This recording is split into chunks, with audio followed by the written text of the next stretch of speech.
প্রিয় ভাইজানেরা, আসসালামু আলাইকুম। একটি খামার শুরুতেই যদি অনেকগুলা ভুল হয়ে যায় তাহলে কিন্তু খামার থেকে প্রফিট পাওয়া সম্ভব না এবং অন্যদিকে কিন্তু আপনার মূলধন হারিয়ে যাবে।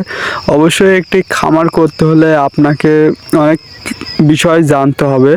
জানার পর যদি আপনি খামার শুরু করেন তাহলে কিন্তু আপনি খামার করে লাভবান হতে পারবেন। অন্যদিকে কিন্তু আপনার ছোট খামারটি ধীরে ধীরে বড় হবে।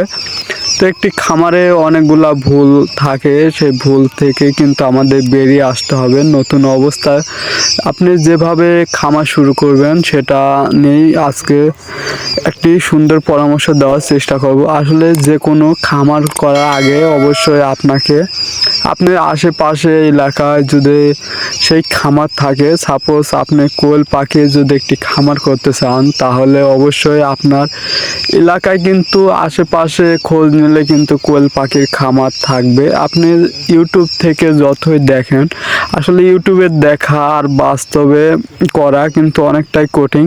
তো আমরা একটি অনেক বড় কোয়েল পাখির খামারের মধ্যে এখন অবস্থান করছি। তো আমরা এখান থেকে অনেক কিছু শিক্ষা নেব।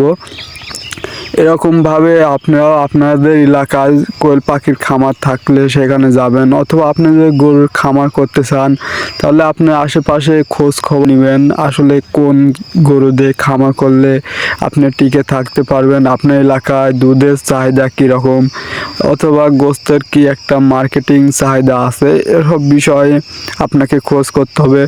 অথবা আপনি ভাবছেন ছাগলে খামার করব, তাহলে অবশ্যই আপনার এলাকায় দেখবেন গোস্তর কীরকম একটা বাজার, তারা কীভাবে ছাগল কেনে।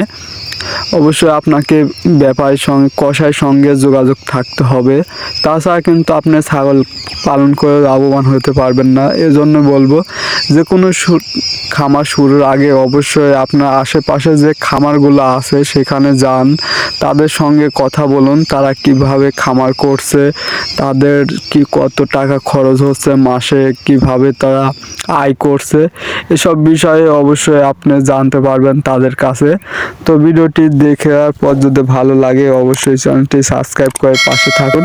ভিডিওটি দেখার জন্য অনেক অনেক ধন্যবাদ। আসসালামু আলাইকুম প্রিয় ভাইজানেরা।